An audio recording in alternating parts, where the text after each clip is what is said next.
97underground.com, Baltimore's pure rock. Hello, this is Michael Spedden, and thanks for joining us today on the 97underground.com Michael Spedden Interviews channel here on YouTube. There have been many requests from both listeners and guests for us to make available our artist interviews so they can listen again or share with others.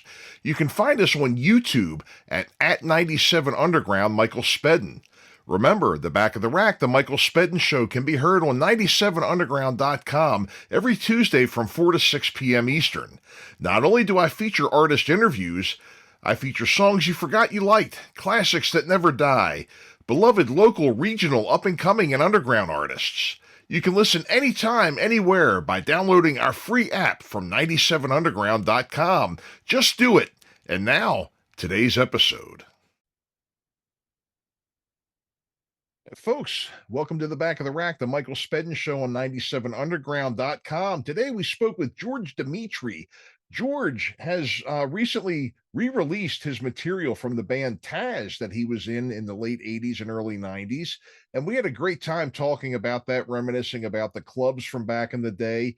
He has a couple of other bands that he has music available from, which we'll be hearing on the show soon too, Timeless Haunt and Severed Angel. We had a great time talking today. Definitely make sure you check out this CD, the Taz CD. It is available online. And enjoy our interview with George Dimitri. And welcome back to the Back of the Rack, the Michael Spedden Show here on 97underground.com, Baltimore's pure rock worldwide. And I tell you, we've been networking 97 Underground. People from the past have been coming back. The Baltimore music scene, people that I ran into years ago. We've had a bunch of folks out there, re-releasing material from years back. And our guest today is doing just that. George Dimitri is here. George has played in a lot of bands over the years, but recently he has re-released all of the material from his band Taz from the late 80s and early 90s. And we're here to talk about that today. Welcome George to the show. He's no stranger to the scene. He's been out in bands forever, still doing them. Welcome, George. It's good to see you again. It's been, about 30 years, I think, huh? 35 or something like that. Thank you for having me, Mike. Absolutely. The one thing that all the guests have really agreed upon, is that the late 80s and early 90s around here was really a magical time to be playing music. We had such a great scene at the time, even though we probably didn't get the credit or the recognition overall in the industry. Yeah.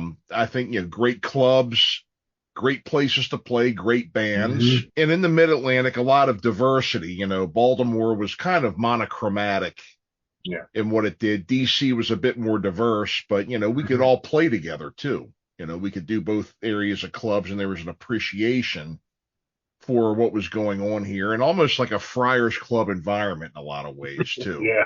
Yeah, agreed. So, George, you have a CD here. This is Taz, the band you were in the late 80s and early 90s. You've re-released, it looks like 2 mock lineups of Taz, right, you could say. So tell us about this here.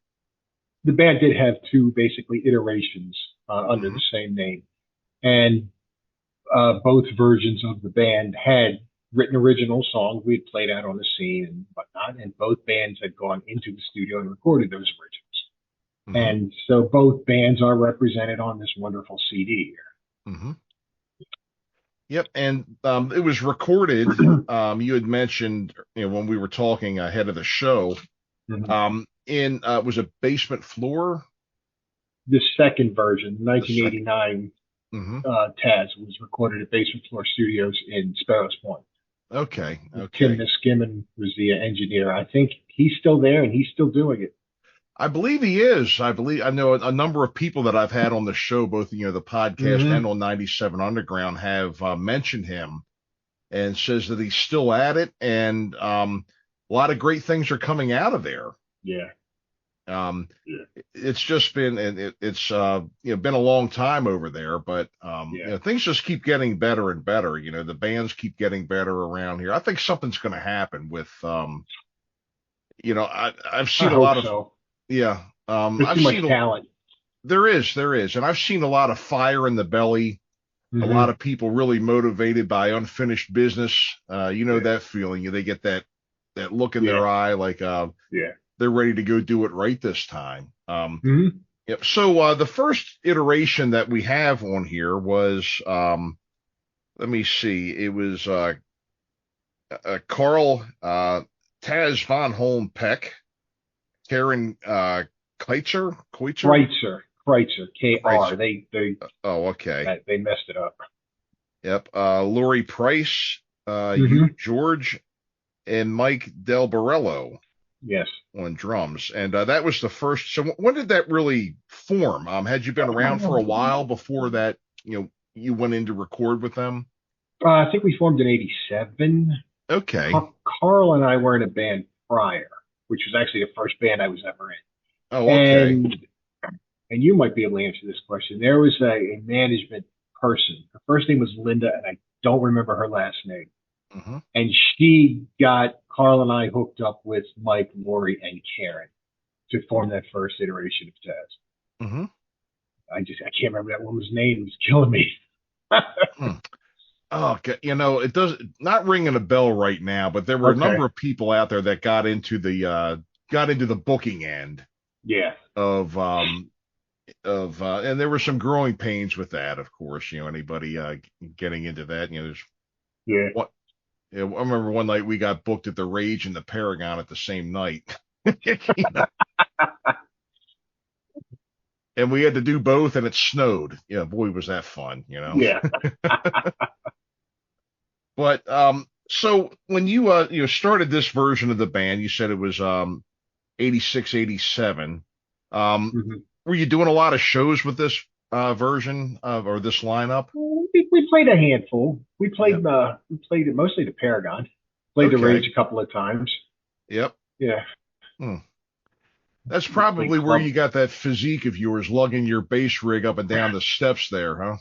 I had an Ampeg, the 810 cabinet. Me too. Yeah, Me too. yeah. And I hauled it up at the Paragon. I'm like, I'm done with this.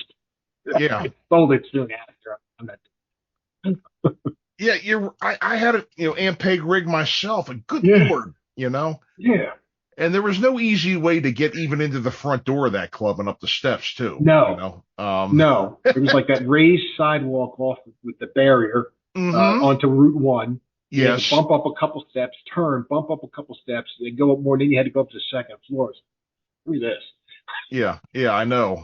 That was just, I think that was probably their way of making sure the bands didn't drive drunk, because Yeah, after really. lugging your gear up and down those steps, there's no way you could be drunk Yeah, after that. You sweated no. every last ounce of alcohol out of your Sobered you, body.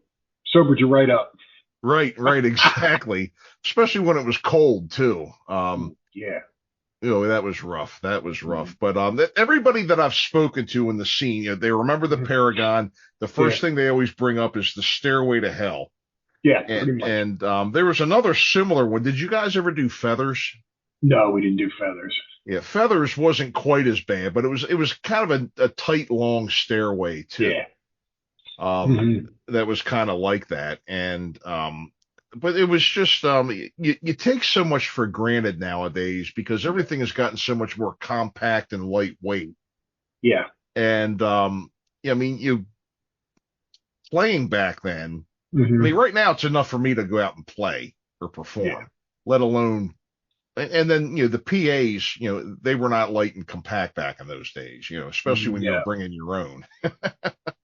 I still have mine.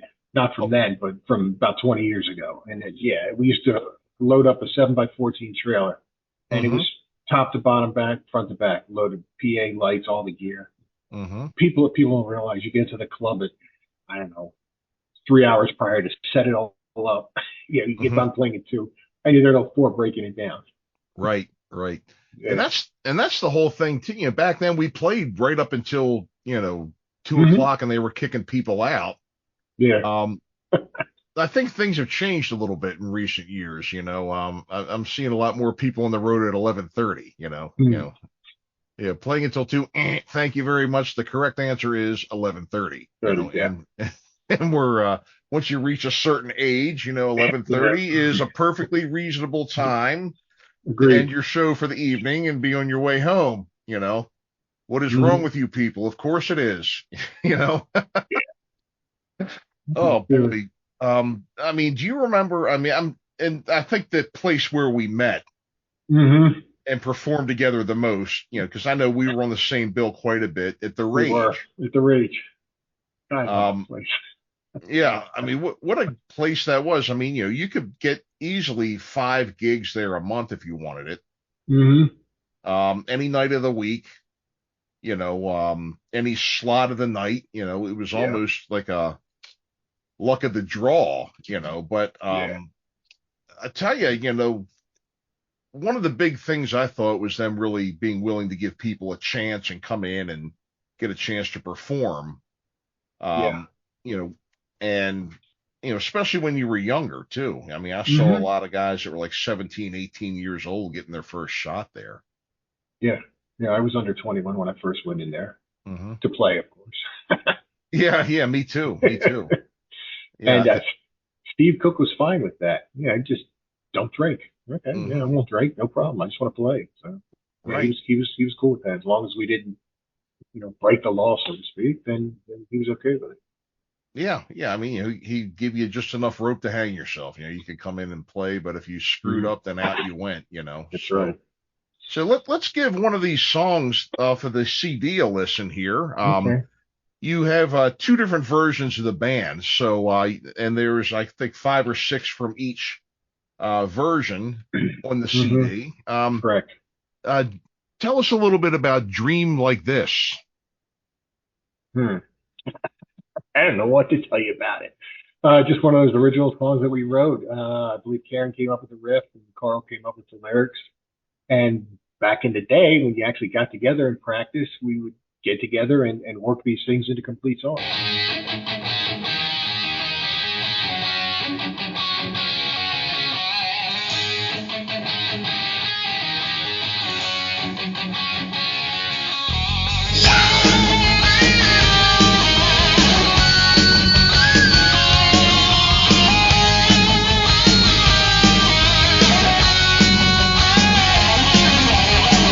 When the first thing I told you, you took away and ran.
of the other clubs that were around back in those days, we're talking about the Paragon and the exercise that you got performing there. Yeah, And the Rage, of course, the Rage. I mean, so many stories. What a storied place. It's almost it was. um, one of the most storied places, I think, just because of the volume of bands they had there. Hmm. You agree? I do agree. I do agree. I think everybody played there at some point in their career.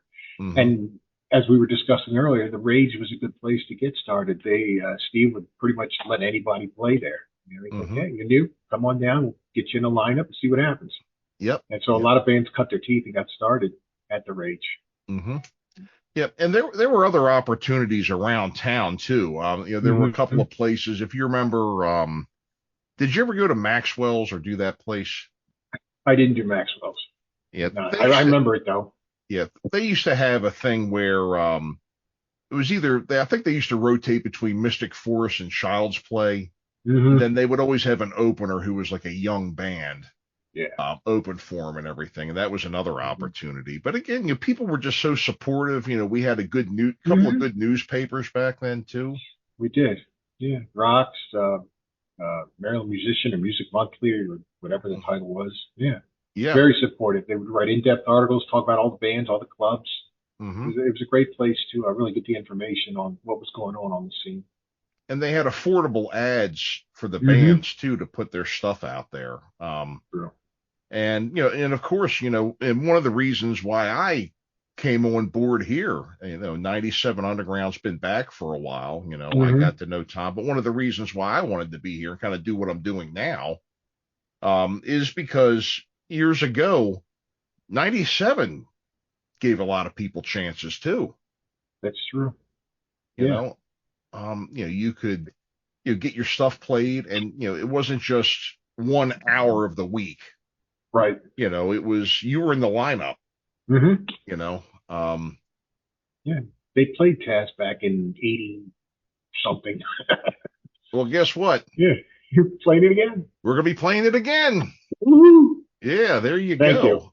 Sure, sure, sure. I do appreciate the support. Yeah, I mean, again, it's all about, the scene here supporting local music. It's Hmm. again, I think great times are going to come again. And the thing is too, is that there's a lot of youngsters out there Hmm. that are doing this as well, and they're Right. metalheads, young metalheads playing. Hmm. Metal's never going to die. It's here I to know. stay. Yeah, here we go. Think that grunge thing was just a hiccup. What do you think? It was. I think so. And metal Yeah. had been playing for what, a decade at that point, so it was probably getting a little stale. So it was Hmm. time for something new. And the grunge came along and ruined it. Hmm. Exactly. Yep. Grunge was the new girlfriend that oh, whoa, no, Right. never mind. Yeah. Thank Yeah. you. Yeah, I think I'll head Yeah. back. Yeah. Yeah. I'm going to go back to what yeah. Yeah. Yep. So after a while, a newer lineup of Taz evolved. Right. And this, let's take a look here. I have, looking at your CD here, of course, it looks like you and Carl stayed the same. Correct. And then it looked like Junior Kelly, Ed Hmm. Avella came in on guitars, and then Hmm. John Sennett on drums. So tell us a bit about that change. I'm not quite sure what happened in regards to why the other three moved on, but yeah, they did. And so it was Carl and I again, looking for people, and Linda. Hmm. I know she helped to find some people in that, find some of these guys in that regard. Ed had answered an ad. I think it was in Maryland Musician. Yeah, yeah. Yeah. And then actually, I think there was an ad in one of those other two magazines from Junior and from John Hmm. looking for players. And I had reached out to them and jammed with them, and here's the new lineup. Hmm. So we got together. We were practicing at Carl's and wrote more songs, and here we are. Yeah, that was where we went back then for players too. Yeah. And it was either that or you went to like Gordon Miller and you saw Yeah. the piece of paper up on the bulletin board with the Yeah. rip the little With the tab little off. ribbon tag, yeah. They would write it vertical with the phone number so you could Mhm. tear a tab off. Yeah. Oh God, I tell you the things we did back in those days. But I mean, you remember the camaraderie? I do. I do. It was like one big family. And Hmm. music is incestuous. We've all played together at some point or another, but Hmm. there wasn't really like negative competition. Everybody was trying to boost each other and help each other. Everybody was like one big friendly family, and it was Hmm. great. It was It great. was. One succeeded. It was sort of like success for all. And Hmm. somebody who did succeed, so to speak, yeah, they bring others along. They bring the rest of us along. So it was nice. It was cool. It was. It was. The thing that a couple of the things that really come to mind was the in-person networking. Hmm. And what I mean by that was, we didn't have social media back then. So, the way Yeah. you got the word out was you take your nickels to the Xerox machine and you bust some good shoe leather, Yeah. Pretty much. Yeah. You go in and, making flyers Hmm. wasn't just something we did, but you better have been making flyers and handing them out if you wanted to Oh yeah. play. Hmm. Yeah. That's how you network it, so to speak, and let people know. Hmm. Right. Handing them out at the clubs, putting them in the clubs you would be playing in, stapling them to the telephone poles, putting them in Yeah. the car, putting on windshield wipers of the cars. Oh yeah, yeah, Yeah. yeah. I know. Well, BG&E, I tell you, they used to hate that, stapling them because this Yeah. guy's got to climb that pole. Hmm. I tell you, that'll enough said about that. Um, and so the networking and again the camaraderie. It was always a big deal to Hmm. everybody if somebody played New York Yeah. or got the opportunity to go do it. There was often, like the last gig before they went up was like their Bon Voyage party, if you remember those. Hmm. And car caravans a lot of times would go up Oh yeah. Uh-huh. That's and right. going, bringing the home crowd with them up there. It was Hmm. really something else. Now, did you guys ever do DC too? Not really, no. Again, No. Paragon's the closest we got to it. Played Club Tens. Remember that place? Manny's. Yeah, sure. Yeah, yeah. Rockville. Yeah. Manny's in Rockville, yes, played Yep. there. I think that was the first Taz gig. Uh, okay. Was it Manny's in Rockville? Hmm. Yeah, I mean, there again, it was a widespread scene here. There were the ones that are Hmm. around the city, but there were places you could hit out in Western Maryland and the Sure. DC area, Frederick, Mhm. um, Yeah. that were just great. That were just great. Um, so let's give another spin here. One of the ones that you wanted to share with us today was from the later lineup of Taz, Hmm. on the CD was Streets of Fire. Yeah. Anything you want to tell us about that one, or should we just Okay. give it a? Yeah, no, I can actually comment to this one. The lyrics actually in this one sort of reflect what's going on in today's world with the upheaval and political issues and everybody, just how difficult life is now for people in regards to the cost of things and how much just tougher it seems for everyone. And this sort of resonates with that. So it's kind of Mhm, funny that that song, again, was written 35 years ago, you know, sort of pertains to the world today. mhm. Yeah, The more things change, the more they stay the same, huh? absolutely. Yep. Well, let's give her a spin here. This is Streets of Fire by Taz.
George, let's take take a little time here to let you do your plugs. Plugs, okay. What you call your the shameless plug portion of the evening. So go. Well, again, we've been talking about Taz, so you can certainly get the Taz CD with 11 remastered songs through Heaven and Hell Records. You can find that, through our Facebook Taz. 2018, 2020, 2021, my band Timeless Haunt, which is more of a dark progressive metal. Both CDs, Haunted Symphony and Dark for Life, available through Stormspell Records. And then finally, my current band I'm in now, Severed Angel. This is our first CD. It's more of a melodic progressive metal.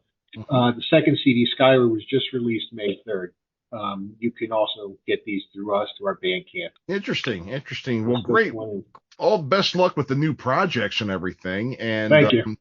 We'll I think we may be hearing some of that here on 97underground.com too. Like I said, always glad to support our local acts, our veteran folks that we've had, associations with for a good while here. Again, a pleasure to catch up with you and everything. Yeah, it's great. Looks like you're doing well. It looks like you're still churning out the music and everything. I never stopped. Hey, that's great. That's great. Yeah. I mean, a lot of people that I've spoken to, a lot of people have taken time, raise children, stop and, get their lives together for a bit, or, got frustrated and kind of walked away. But it's good to see that you've stuck in there all this time too, Yeah, I mean, in various capacities. It wasn't all original metal music, in the last 35 years, but still, I did in some capacity. And now with, now that we can record at home with DAWs, digital audio workstations, I mean, all my stuff's just sit here, I just plug it all in, plug into the computer, and off we go. Yeah, it looks like you've barely got room to sit in that room, let alone my loft here. Yeah, I'm still trying to get this thing straightened up. Sure. Hey, I know what you mean. So, folks, you heard, you can get all of his things here. George Dimitri, great to talk to you again and catch up with you after all these years again. Great to see you too, Mike. Thank you again. Best of luck with all your endeavors. And, folks, you're listening to The Back of the Rack, the Michael Spedden Show here on 97underground.com, Baltimore's Pure Rock Worldwide. And we'll be back right after these words. Stick around. And thanks again for listening to 97 Underground, the Michael Spedden Interviews, and we hope you enjoyed today's show. Remember, download the free app from 97underground.com so you can listen to us wherever you go. The Back of the Rack, the Michael Spedden Show, can be heard on 97underground.com every Tuesday from 4 to 6 p.m. Eastern. Thanks for listening, and we'll see you next time. Listen anytime, anywhere. Metal. Worldwide metal, 24/7. 97 Underground.